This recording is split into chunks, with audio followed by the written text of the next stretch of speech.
Hello everybody, and welcome back to another Let's Build. I'm Knight for Hire, of course to build and play decks for your enjoyment. Hopefully. I hope you enjoyed it. Anyways, OTKs are one-turn kills for anyone who does not know, or might not be Yu-Gi-Oh! Inclined, I guess, is a style of deck, or win conditions for a deck, where the idea is to usually deal 8,000 points of damage, or to mill all the cards in your opponent's deck in a single turn that's not the first turn. So the idea is your opponent's going to build their board, and you're going to blast through it. Now there's multiple decks that do this. Some of the more, I guess, common ones, or famous ones throughout the card game, would of course be Cyber Dragons in their early days, and nowadays they kind of build a board thanks to Infinity.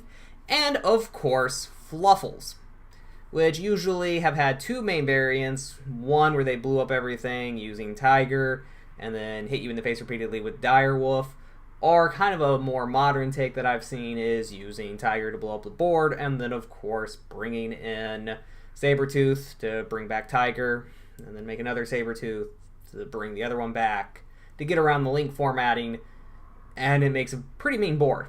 Now, today we're not talking about that though. Today we're talking about a rogue contender that has been popping up in some tournaments for a while now, but really hasn't done too much, so some people predicted it might do some cool stuff. That came out in Cybernetic Horizons. And of course, I'm talking about Crusadias. You can't see it that well, but you guys know what it is. Crusadias is a deck built around link summoning to make one big monster. Now, all the link monsters have the ability that they gain attack equal to all the monsters they point to, but those monsters can't attack. But who cares when you can hit them with one punch and see him go out. So let's build Crusadias and jump right into those replays.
everybody. Wasn't that fun? 4 out of 5. That's amazing for a Let's Build. That's the second best one tied for best record. That's what I was trying to say. Tied for best record. We haven't seen a record like that since Sky Strikers. Which, imagine that this deck's also a rogue contender. So imagine that we have a rogue contender in the meta that did well playing random people. Anyways, let's get this deck profile done and over with so you guys can go about your day. You guys don't want to get tired. You guys usually don't watch this except for deposit and steal it. Anyways, you're going to run a small kaiju engine consisting of Jizukiru, Thunder King, Dogoran, and Gamma Seal, and also Interrupted Kaiju Slumber. You're going to run 3 World Legacy World Lances, 2 World Legacy World Crowns, 3 of good old Maximus, 3 good old Dracos, 3 Rescue Cats, 3 Leonisses, 3 Arborias, 3 Reclusias, 1 Reinforcement of the Army, 1 Soul Charge, 1 Monster Reborn, 3 World Legacy Successions, 2 Mystical Space Typhoons, 3 Crusadia Powers, 1 Crusadia Revival. And down here in the good old extra deck, you have Black Rose Dragon, Coral Dragon, Borreload, Saryuja, Unicorn, 2 of Equimax, 1 Phoenix, 1 Cerberus, 2 Regulix, 1 Spatha, and then 3 Magius. So before we get on to the side deck, which I will address later, this is an OTK deck, as I've mentioned during the intro. The entire objective is built around basically just turboing out Equimax, making him as big as possible, and punching your opponent in the face for the most damage. The ideal setup is to, of course, as you saw during the video, having 1 kaiju on your opponent's field with him linked to it, and then him linked to a kaiju on your own board, and preferably ending with Maximus, and over in your field spell zone, you want Revival. Now, because of the way that Crusadia works, this actually isn't that hard to achieve. It seems like a lot, but it's not. As you saw in the video, you're going to end on a lot of OTK boards as long as you remember to activate your field spell. Yeah, still sore about the misplays, but what can you do? Especially when you get locked down by a floodgate. But enough complaining. So, what's the big thing? Normally, your first turn plays, you're going to want Rescue Cat, because Rescue Cat you can attribute off to go get 2 of these bad boys, which can allow you to start linking, and it leaves 1 on the board for you to power up your Equimax with a 1200. It's not the world's greatest, but, and you really don't care about these guys because its effect to give piercing isn't that great. Kind of like how Reclusia is a good stepping stone as well, because you don't really care about its effect, because it allows you to target one of your cards and one of your opponent card controls and destroy them, which is good spot removal, but overall you don't really care about spot removal. Your target is to punch people in the face. Kind of the same with Arboria. Arboria is really only good in your graveyard or the field to save your being destroyed by card effect and stuff. That's really, she's a great stepping stone. You really don't want to have her on board for the Equimax. She's only going to give you 800, and she's just going to protect. She's not going to do anything too great for you. Now, you're going to want to run a Soul Charge, if you will, because it is a good recovery play if your board gets wiped. You can do that and start all your shenanigans and just go all out. Monster Reborn and Successions are more about extending than anything else. They're just there to get your guys going so you can reoccur them. Because recursion is key if you want to end on a good board. The Kaiju engine is amazing because it allows you to not only get rid of problem cards your opponent controls, but of course move them to where you want. Because you get to pick which zone they go to. So you can tribute off their monster and then put them over where Equimax is pointing to their side of the board, and you really don't care about handing them the big stompers, because that's just going to boost your attack power. Gamma Seal's more in there for if you have to use Interrupted Kaiju Slumber. The 2 World Legacy cards. This one can be used as just discarding it from your hand to increase the attack power. Alright, I guess it lowers the attack power of your opponent's monsters. This is really good for just beating in the face and getting more damage, which is the whole point of the deck. Getting damage. And since it's during damage calc, yours should be fine. Yay.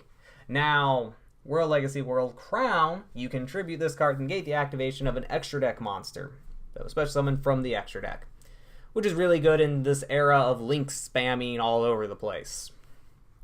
Maximus has an ability to activate that doubles the battle damage a Crusadia monster does. You want to have him on board. He enables the OTKs out the wazoo. Draco is a great stepping stone because when it's special summoned to a zone that a Link monster points to, you can get a Crusadia card from your graveyard and add it back to your hand.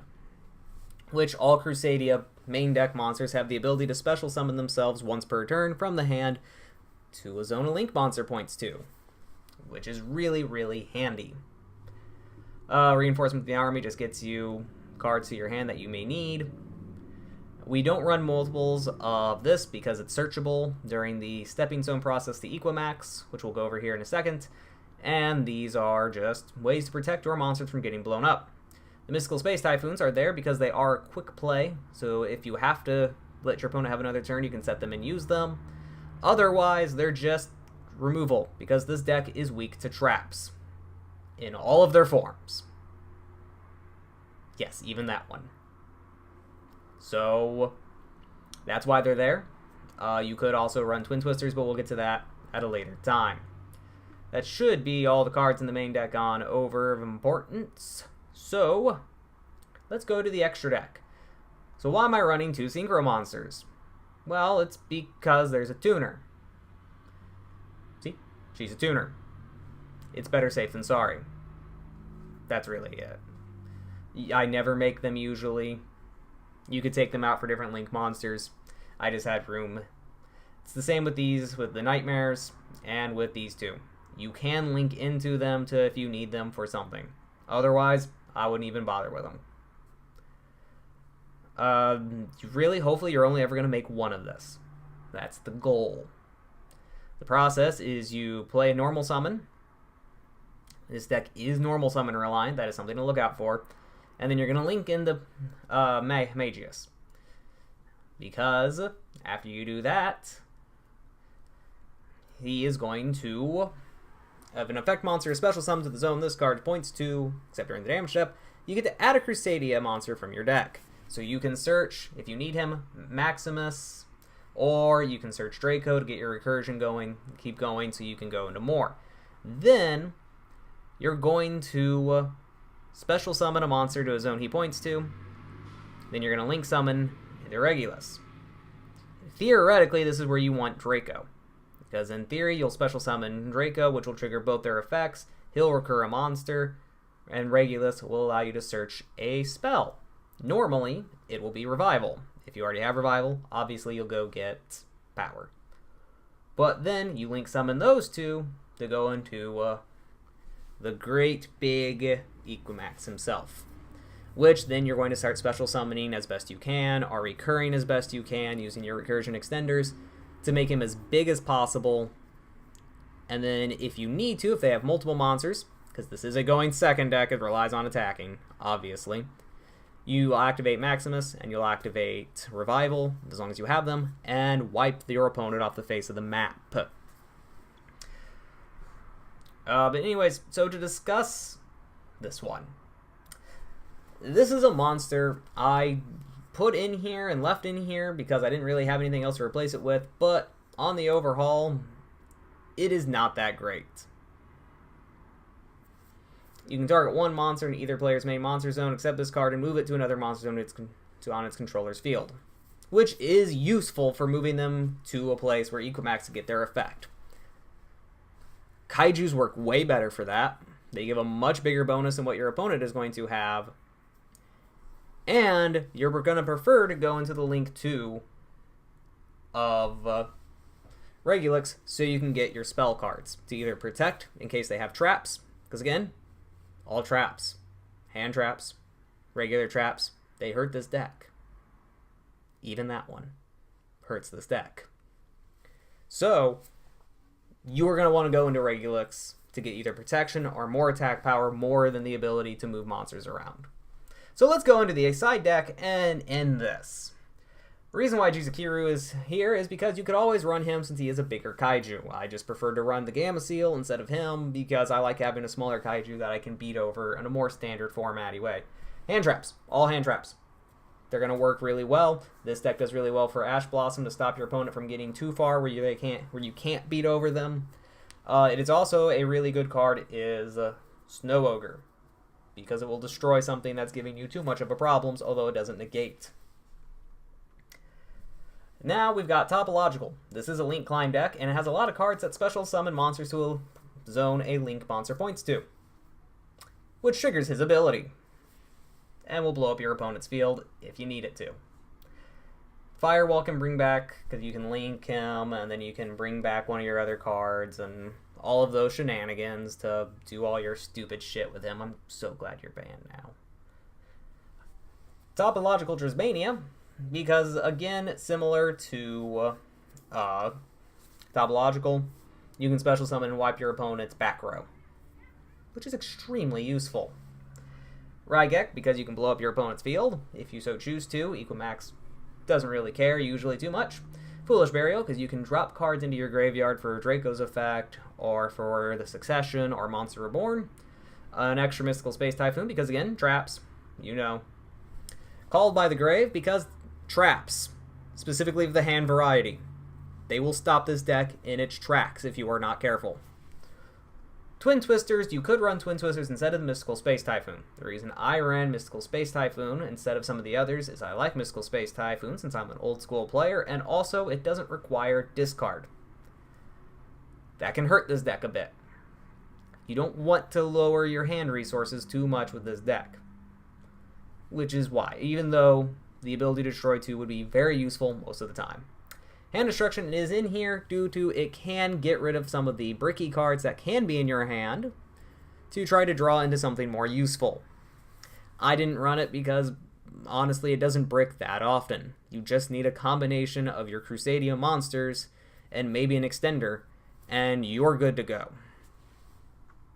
Junk Barrage is a gimmicky card you could throw into this deck just to try to get a little bit more damage, but it's completely unnecessary.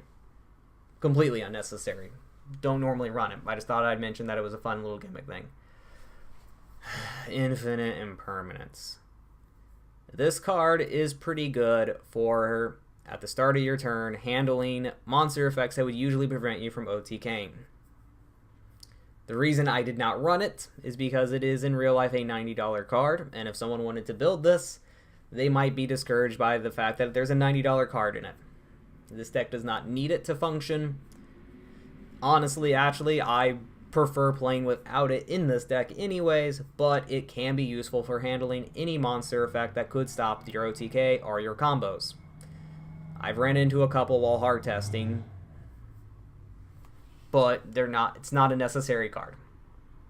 Anyway, Staunch Defender is a gimmick build. You could theoretically play a going second build that when they go to attack your weaker, they didn't destroy your board, which is why the gimmicky. I did not play I built it, I tested it, it was funny, but it's a complete gimmick and can be completely destroyed by anything that can blow up a board. What you would do with this is you would set this, build your usual board of Equimax, pass turn. They're going to attempt to attack your weaker monsters to weaken Equimax. You activate this, and they OTK themselves on their own turn. That's the theory. I don't like the build. It's very gimmicky and doesn't work very well. And if you are worried about going first, this is actually a pretty fun and nifty card. But at the same time, it's only good if you're expecting the game to go into multiple turns. And with this style of deck, I don't plan on that. So I don't run it. I don't really suggest running it either, unless if you're trying to build some other variant or a pure variant and you need cards to pad it out. But anyways, that is the deck profile for Crusadia OTK. Thank you guys so much for watching the video. I hope you enjoyed it. Think about subscribing. There's a playlist of all of my Let's Builds. You can head over to the channel or down in the description and check that out. Hopefully I'll remember to put something there in the end card so you can click over there if you want to see all the glorious decks we've played so far. You guys have a wonderful, wonderful time. I'll see you guys in 2 weeks for the next Let's Build. And hey, I don't know why I snapped there. Joe! Have fun.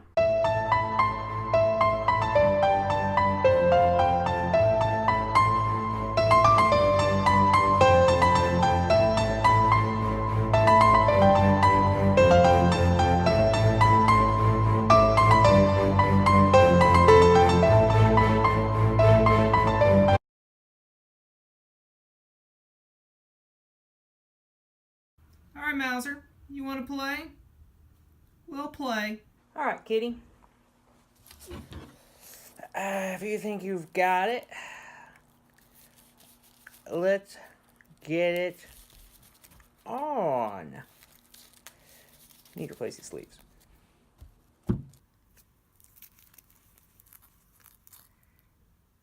I think this will do just nicely. How about you, Mr. Mouser?